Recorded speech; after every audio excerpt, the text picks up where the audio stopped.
If we stop for a moment to observe how we look at our own history, we will realize that adulthood completely changes our perspective. When we are young, we tend to rush forward with an almost blind ambition fixed on the horizon. However, as the years pass and experiences accumulate, an urgent need to look back is activated within us.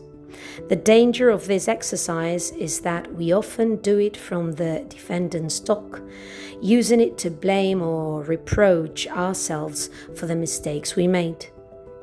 But the Torah proposes a very different approach today, a rebuke free of judgment.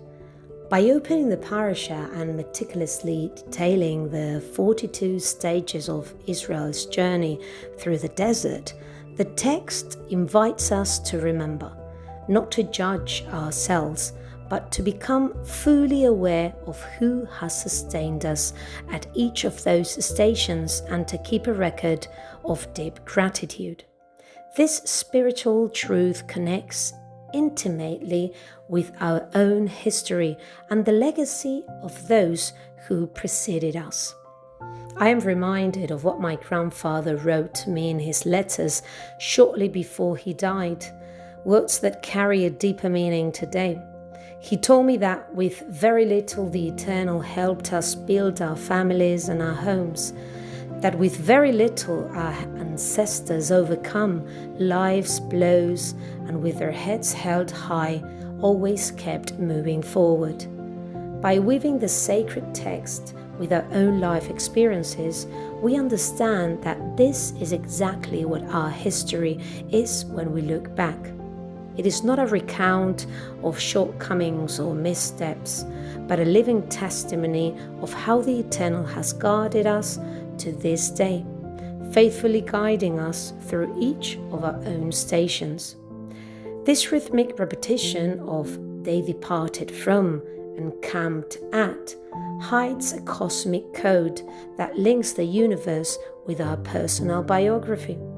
The Baal Shem Tov reveals that these 42 stops correspond exactly to the Shem Mem-Bet, the 42-letter divine name with which the Creator structured the cosmos in the Genesis. This completely transforms the view of our past. Our life crises have not been random accidents or chaotic detours, but a process of spiritual gestation.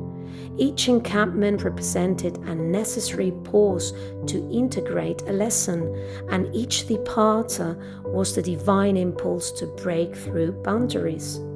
It is the same energy found in the BeKoach prayer, whose 42 words untie the knots of the soul.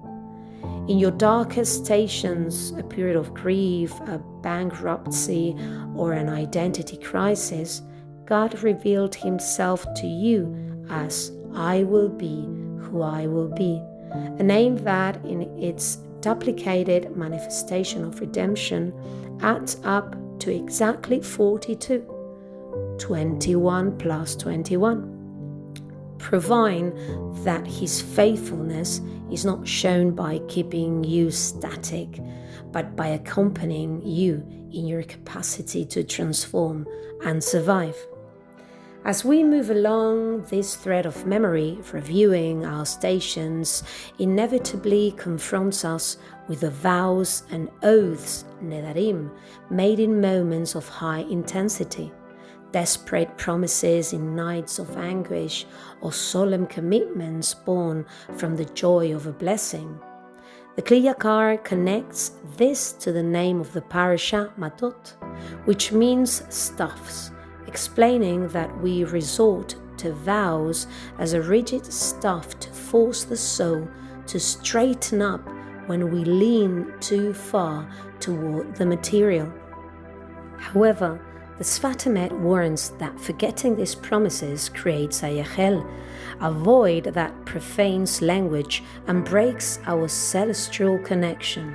Spiritual maturity requires us to review those ancient vows, not to punish ourselves for what went unfulfilled, but to untie knots of unconscious guilt, reclaim the holiness of our word, and restore our energetic flow. The ultimate purpose of putting the past in order, releasing our promises, and purifying the vessel is to achieve the sublime serenity with which Aaron the priest concluded his earthly cycle at the age of 123 on Mount Or. The commentator Sforno points out a numerical detail of breathtaking beauty. Aaron's age expressed in the harmonic progression 1, 2, 3 is the symbol of a human being who managed to perfectly align the 3 levels of his soul: his actions, nefesh, his emotions, ruach, and his intellect, neshama. Aaron, the great peacemaker of the community whose sanctified speech ascended to eternity through mitat neshika, death by the divine kiss. The Zohar explains that when the soul fully integrates its 42 journeys and clears its channel, the distance to the celestial is reduced to 0. The divine presence manifests with such sweetness that the spirit feels neither fear nor resistance, but instead detaches from the body and, in a sight of pure love, to merge into the embrace of its creator. At the end of the day, true maturity does not consist in having walked a path free of stumbles, but in discovering that even in our darkest deserts, we were never orphaned of guidance. The question we must live with today is not how much further we have to go, but whether we will be capable of looking at our own scars with the same tenderness and gratitude with which the Creator contemplated and acted throughout our journey. Shabbat Shalom u'Mevorach.